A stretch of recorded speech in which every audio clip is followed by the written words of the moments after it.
Sukuna has mastered 10 shadows. The world is in complete chaos as everyone needs to race as quickly as possible to stop him from reaching his full strength. Everything seems to be completely bleak, but how did we get here and what is actually happening? Sukuna has been on a single mission since the first few days of his incarnation. I knew it! The light feels best in the flesh! Trapped inside of a vessel and unable to move, only one thing has held his attention for all this time. Cursed flesh is so boring. So now, where are the people, the women? Sitting through countless days and nights, having nothing but time to observe, plan, and wait, he finally grew closer to one of the biggest goals he's had for the entire series. Megumi! Show me what you got! Fushiguro Megumi and the 10 Shadows.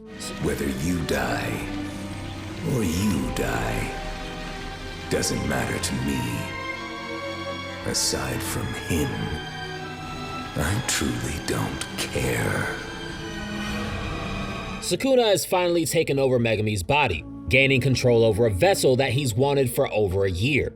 I have just 2 conditions. Number 1 is whenever I chant the word extension, you'll surrender your body to me for 1 minute. 2, you'll completely forget you made this promise. Although with his vast set of knowledge, he uses Megumi's body and curse technique far better than Megumi ever did. Kind of a waste of your talents. Giving Sukuna the potential to become even stronger than he was in his prime. In the golden age of Jujutsu, sorcerers gathered all their might to challenge him, and failed. And someone that no one alive can stop.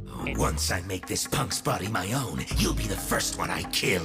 And everyone that wants to kill him is quickly running out of time. The reason that Sukuna waited so long to take over Megumi's body was because of his potential to resist him and cage him, the same way that Yuji did for all this time. Damn it! Again. Why can't I seem to take over this body? Who the hell is this Itadori punk? Although once Megumi's spirit was broken, Sukuna took over, forcing Megumi to become a vessel against his own will. While Megumi was able to fight back against Sukuna and cut off his curse energy supply in the beginning, the strength that he drew upon to do that has now faded. I'm tired. Now for the other guys. Where'd they go? As Sukuna completed the long-awaited ritual prepared by Uraume and has sunken Megumi's soul far below his own. Although Megumi's body isn't entirely Sukuna's in all aspects, some degree of Megumi still exists inside of him, a problem Sukuna has to get rid of to completely gain control. To get rid of Megumi for good, he has to damage him internally to a point where his spirit will never recover. And what better way to do that than to kill his sister Sumiki with his own hands? If I had the time to curse someone, I'd rather spend it thinking about people I love. There was never any doubt as to what a good person she was. She deserved happiness more than anyone ever did. But Sumiki was still cursed. In chapter 216, Sukuna completed the bath ritual that was meant to purge Megumi from his body and bring him closer to evil by bathing him in a pool of the blood of cursed spirits. Neither you nor this punk whose body I'm in truly understand what curses really are. With his newfound power, Sukuna's aura sent fear into Uro and Ryu, as he had finally returned, the king of all curses. Without a doubt, he is the king of curses. With Sukuna attacking Ryu without taking him seriously, and then killing him in one attack. His new goal being to track down and kill Yorozu, the incarnated player that took over Sumiki's body. Sukuna plans on using Sumiki to accomplish his goal of getting rid of Megumi for good, as killing her with Megumi's own hands will torture him from the inside. Fushiguro! Fushiguro, you've gotta snap out of it! You gotta make sure that she's safe! Giving Sukuna enough leverage to make Megumi's body his with no resistance. Good. That's very good. A method that so far is going according to plan. Yorozu, the Heian-era sorcerer that was incarnated into Megami's sister Sumiki, has no interest in Megami or Sumiki on a personal level. Yorozu's goal, like many other sorcerers incarnated from the past, is to fight the strongest opponent possible, Ryomen Sukuna, saying that her first battle in 1,000 years should be against Sukuna and no one else, although the body she was incarnated into plays beautifully into Sukuna's hands. Very soon, I'll be able to see something interesting. Yorozu has zero interest in any of the current generation's problems, and is instead completely fixated on Sukuna as her love interest, being so obsessed with him that even being brutally murdered by him is an idea that excites her to no end. Yorozu even got visibly excited at the idea of being able to marry Sukuna's corpse, saying that she would throw parades and have a feast with poetry readings if she was able to marry his dead body. So you can see how this relationship is a little strange compared to others. June 2018, Sukuna was awakened in the modern age for the very first time. The first one was killed back in June. And in June...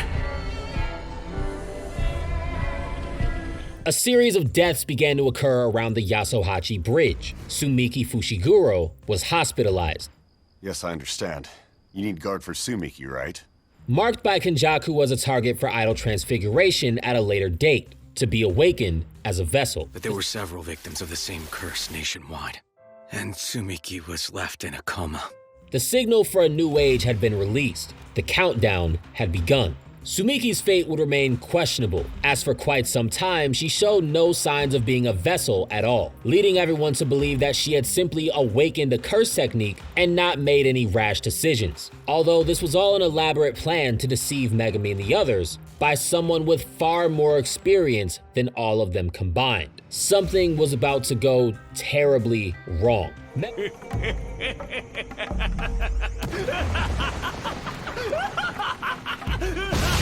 Megami has been watching over Sumiki since he was 7 years old. His father Toji was killed by Gojo, and his mother and stepfather left him and Sumiki at a young age.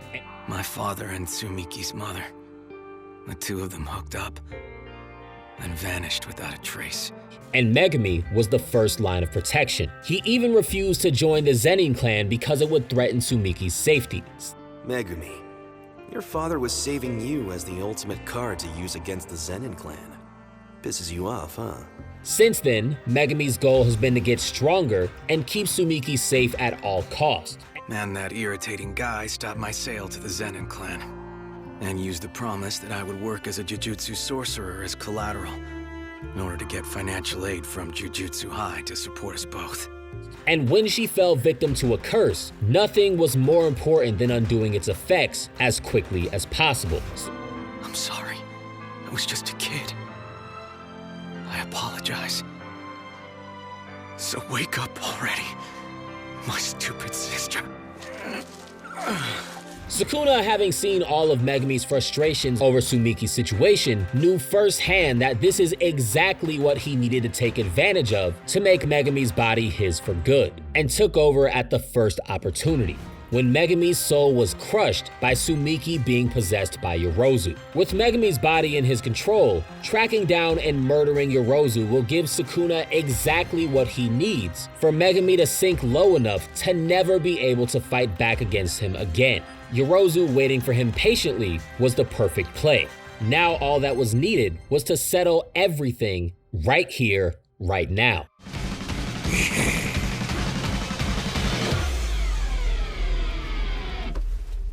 Well.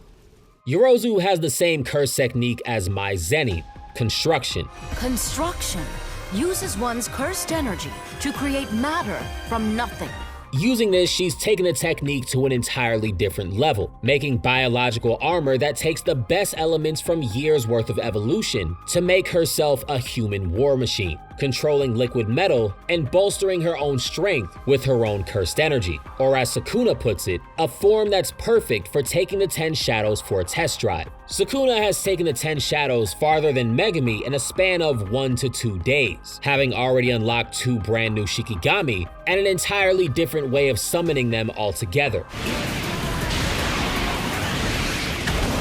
Gang up on him now!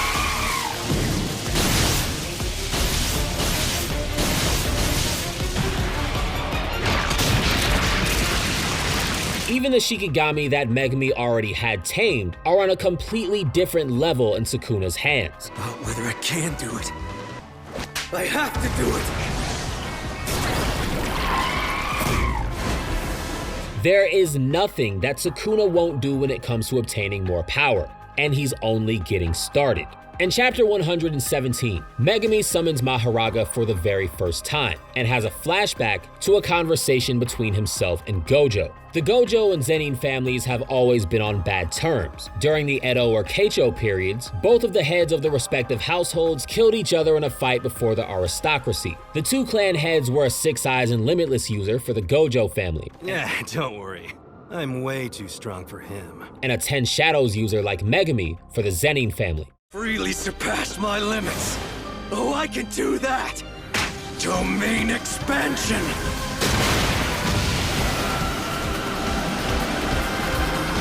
Back then, Megumi believed that this had everything to do with Maharaga and nothing to do with the Ten Shadows itself. Although with the technique now being in the hands of one of the best fighters of all time, it's now painfully obvious how wrong he really was. Sukuna is now using Ten Shadows in ways that Megumi didn't even know existed, having the wheel of Maharaga above his head as opposed to it being on Maharaga's body, something that has its own long list of implications.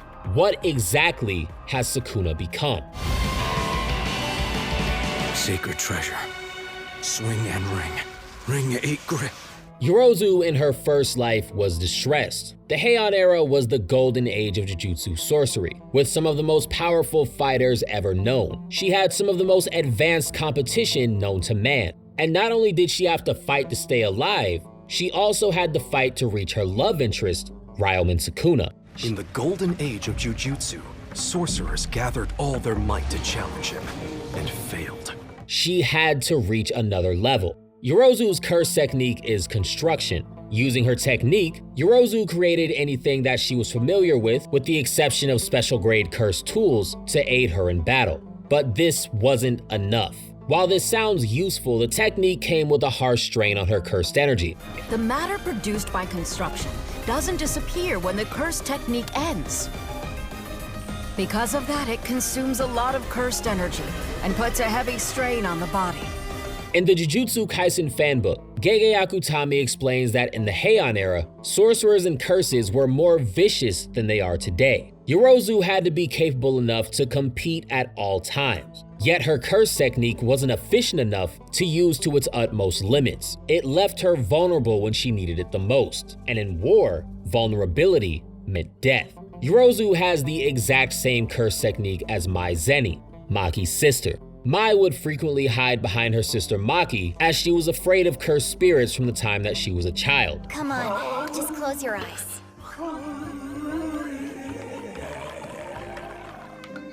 If you can't see them, it's like they're not even there. This fear would follow her into her later years, as she resented becoming a sorcerer in the first place, as she was put into the position against her will. Well, if that's the case, I'll put you through ordeals you'll be lucky to survive. And Mai as well. Mai's not involved in this. What a liar. Although Yorozu and Mai were polar opposites in every way imaginable, Mai's use of her construction technique limited her to making one small item a day. This was usually done by creating bullets and would only be exceeded at the moment of her death. Creating one bullet a day is Mai's maximum. So she uses a revolver to create confusion about how many bullets she has left. Mai refused to train, as Maki and Mai were linked as twins. And limiting her own strength would also limit Maki's as well. As Mai puts it herself, even if you work insanely hard because you want to get strong, there's no point because I don't want to get stronger. As long as I'm around, you will never fully develop. I never wanted to be a Jujutsu sorcerer. It's all your fault. Because you tried so hard to be one, I was forced to follow in your footsteps.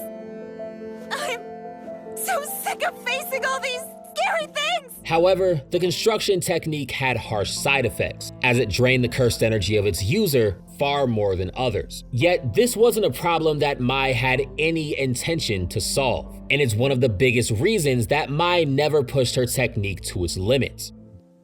Why couldn't you have just stayed and been satisfied down at the bottom with me? But Yorozu wanted that greater strength. Yorozu wanted to be the strongest. Yorozu put in levels of practice and training into her technique that would take her farther than Mai realized was even humanly possible, taking apart every element, every possible substance that she could create, until coming upon her weapon of choice, liquid metal, a weapon that could change its shape and be manipulated at will with her cursed energy alone. Although that wasn't everything that Yorozu needed. Her efficiency still lacked, but Yorozu, in her quest to get stronger, had an epiphany. She heard rumors about butterflies that fly across the sea, hornets that could fly 25 ri, or 60 miles within a single day, insects that could lift several times their own weight and perform at levels that were thought to be inconceivable given their small size, and realized this was exactly what she needed. This was her route for filling the gaps of her technique for good. Yorozu created a biological armor, turning herself into a weapon of nature's greatest strands of evolution, taking all the biological properties of every creature that she branded to be the best in a particular aspect to create something terrifying. She had achieved the peak of construction sorcery, or at least what she thought the peak to be. An armor that turned her into a literal compilation of nature's most deadly attributes. But how far would this take her? Yorozu would continue to hone her strength and use her armor to its fullest potential, eventually gaining the attention of the 5 Void Generals, who reported directly to the Fujiwara clan. Yorozu, with her newfound power, no longer had any of the limitations that her technique had before, and through a combination of her armor and liquid metal weaponry, she slaughtered the 5 Void Generals where they stood. The 5 Void Generals were respected for their strength, so anyone beating them on their own was thought to be a feat in itself, gaining enough respect from the Fujiwara clan to be taken into their ranks. But there's one more piece of information here that needs to be considered: a possible connection between Yorozu and Uro, the leader of the Sun, Moon, and Stars squad. Uro was reincarnated into the Culling Games by Kenjaku, and has made it clear since her first interaction with Yuta Kotsu that her resentment for the Fujiwara clan runs deep, to the point where it would even stretch beyond death. Uro was an assassin with her squad of mercenaries, and as such, she was thrown into the darkness to live without a name. But a day would come where all of that would change. A member of the Fujiwara clan was murdered by someone within the clan's same ranks. Looking to avoid taking responsibility for their actions, the one set to be executed was Uro, who was given a name for the very purpose of being killed. Who exactly executed Uro was never made clear. However, with Yorozu being made a member of the Fujiwara clan for killing the 5 Void Generals, who were on par with Uro's entire squad of assassins, the odds that she was the one that was sent to execute Uro are definitely something to put under consideration. Yorozu transforms into her bug armor and starts punching and kicking Sukuna, and even chases him down at one point. The only one that's been able to do any of these things to Sukuna at 15 fingers is Maharaga, and Yorozu's performance shows that she's on that level. Yorozu has been obsessed with Sukuna at levels that no one would have expected, to the point where she starts berating him for not using his curse technique and using Megamis, saying, "Even now, you're still not going to use your shrine. Cut me up. Cut me. Slice me. And rip me to shreds. My love is buried within this flesh. Witness me."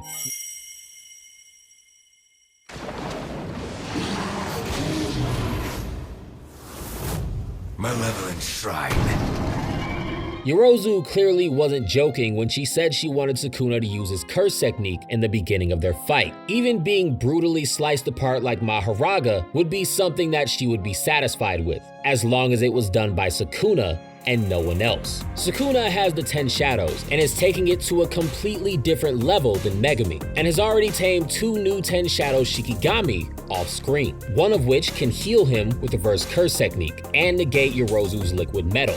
If Megami had this, he would have been a monster. On March 4th, 2021, Gege Akutami released a compiled book of questions and answers regarding the world of Jujutsu Kaisen, aptly titled The Official Jujutsu Kaisen Fanbook. In the fanbook, he outlines that Megami has only unlocked 6 of the 10 Shadow Shikigami: the Toad Shikigami, Rabbit Escape, Nue, Max Elephant, Orochi, and his divine dogs, with one of the biggest mysteries surrounding the 10 Shadows being what the remaining Shikigami would be. And the extra information written out at the end of the chapters, 2 of the 4 missing Shikigami are Tranquil Deer and Piercing Bull, with Mahoraga being among their ranks as well. Piercing Bull gets way stronger the farther that it moves, to the point where it could even damage someone who is a match for Mahoraga. This brings into question how strong the rest of the Shikigami will be, as not only is there one left to unlock, but they still get even stronger when they inherit each other's powers through death. How far will the 10 Shadows really go? Sukuna uses the 10 Shadows technique in a completely different way than Megumi even knew was possible, having taken everything that Megumi knew about the technique and pushing it to new extremes. He doesn't limit himself to using the Shikigami's physical forms, and instead infuses them with cursed energy while keeping them unstable, to abuse their shadow-like properties as much as possible. He knows what the technique can really do. Kind of a waste of your talents. In Gojo's conversation with Megumi in chapter 117, guess I win again. This is unusual. You rarely ask me to train you, Megumi. He makes 2 things clear. 1, that Megumi wasn't making full use of his potential. Megumi, you don't know how to bring out your best, do you? Huh? Are you saying I haven't been giving it my best? I'm not saying you haven't, I'm saying you can't. And 2, that the 10 Shadows can defeat him when it's at its best. Sukuna is bringing that potential out and taking it to its limit, as he was one of the only people to recognize the potential of the 10 Shadows so early on. There's just one thing I don't get. Why did you run back then? Saying that Megumi running away from special grades was a waste of talent, and calling the 10 Shadows a wasted treasure in Megumi's hands. Sukuna makes full use of the 10 Shadows' true nature against Yorozu by keeping the Shikigami in their shadow forms to keep them from being destroyed. And while this does make them weaker, Sukuna's immense amounts of cursed energy that he pours into his Shikigami make up for all the disadvantages. Coupling this with the fact that he's already tamed 2 new Shikigami, it's not a stretch to say that Sukuna is close to mastering the 10 Shadows, if he hasn't done so already, which there are some clues about as well, hinted by the wheel above Sukuna's head. With Sukuna becoming far better with the 10 Shadows, he's almost unstoppable. Although what would have happened if Megumi had this same potential? But no matter how many allies you have around you, when you die you'll be alone. Megumi always held himself back due to his mentality. You can only piece together undervalued data on yourself and others. You can't imagine a stronger future version of yourself. Maybe that's because of your trump card. You believe that in the worst case, you can resolve everything at the cost of your life. Could he have really reached this level had he not had those limits? Dying to win and risking death to win are completely different, Megumi.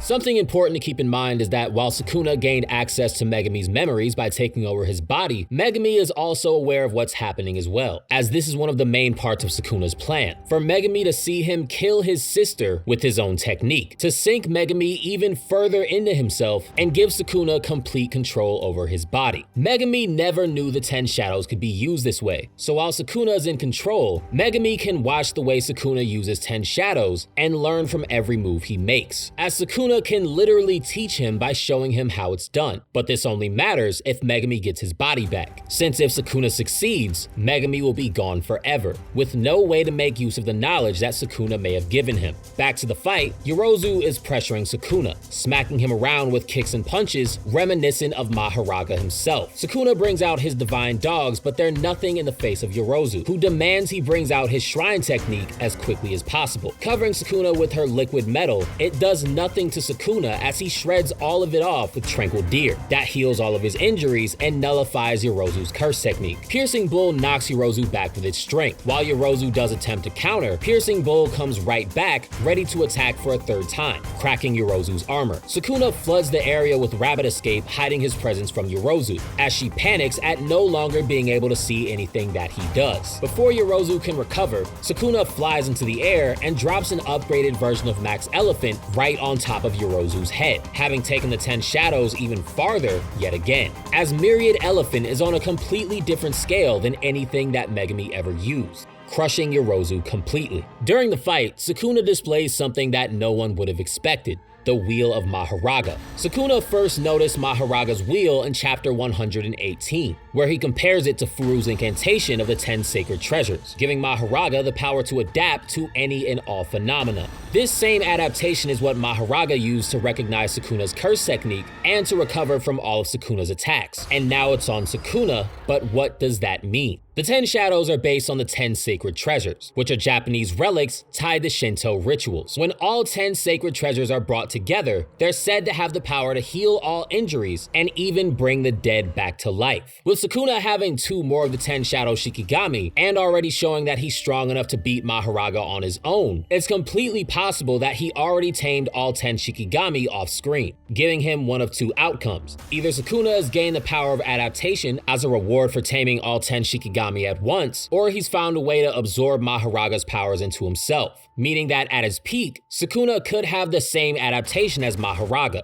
and be unkillable, at least for many different characters in the series, bringing him to a level that Yuji and the others will have no way to beat in their current states. After Sukuna crushes Yorozu, he laughs about not even having to use his shrine technique, since with her making such a big deal out of trying to get him to use it earlier, her losing without him ever having to bring it out in the first place is embarrassing, asking her if this is all her so-called love amounts to. As you'll notice, Sukuna's Myriad Elephant was strong enough to get rid of Yorozu's armor completely, once again establishing Sukuna's 10 shadows far above anything that's ever been seen by the technique. Even Megumi's best use of Max Elephant against Reggie Star wasn't on the same magnitude. With Megumi's domain, the potential of his curse technique was increased to 120%, slamming Max Elephant down on top of Reggie with a force that weighed 3 to 6 tons, that Reggie could barely handle. So if Sukuna with his far more advanced 10 shadows dropped Myriad Elephant on top of Reggie, he would more than likely be crushed instantly, especially if he was already injured the way that he was when Megumi did the same thing.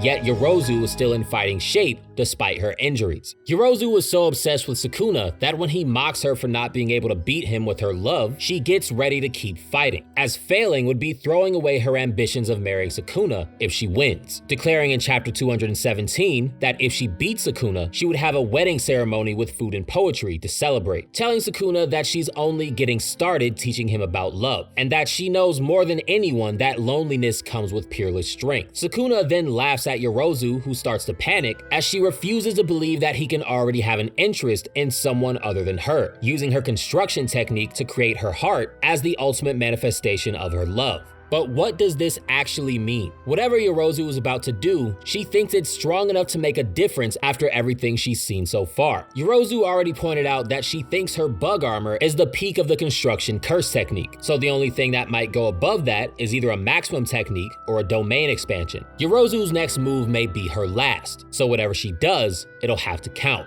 Sukuna gaining so much finesse with the 10 shadows is bringing him one step closer to surpassing his prime, the power that he had during the Heian era that made him so respected and feared throughout time and history to begin with. In the golden age of Jujutsu, sorcerers gathered all their might to challenge him, and failed.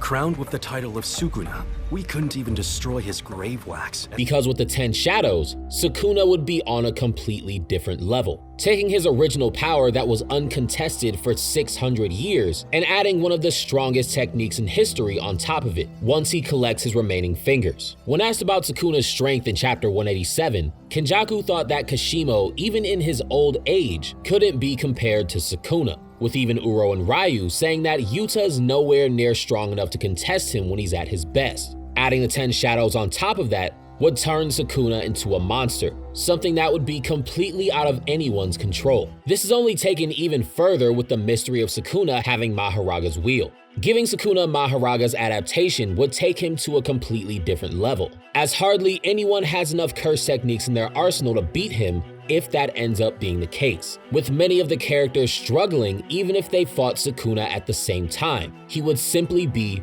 too strong. Yuji and the others will have to completely surpass the Heian era altogether to even stand a chance against Sukuna. As in the Heian era, all the sorcerers of Sukuna's generation sharpened their skills against him and still failed to beat him. With him growing even stronger than he was before after mastering the 10 shadows, the amount that Yuji, Maki, and the others will have to grow seems far out of reach, especially when you consider that Gege Akutami wants to end the series relatively soon. Not to mention that Kenjaku is planning to unleash hell on Japan when he completes the Culling Games and creates a curse with the cursed energy of over 100 million people, making a cursed spirit that's beyond his control, as he said he wants to make something that exceeds the bounds of his own potential, raising the stakes and making for what could be the most explosive ending possible. Everything in the series is leading to one central idea. Gojo needs to be unsealed as soon as humanly possible. Once I make this punk's body my own, you'll be the first one I kill. As at this point, there's no one left that can contest Kenjaku and Sukuna. Well, if Sukuna regained all his power, he might cause me a little trouble. But would you lose? I would win. But with Angel in critical condition, how will they do it? And will they even make it to begin with?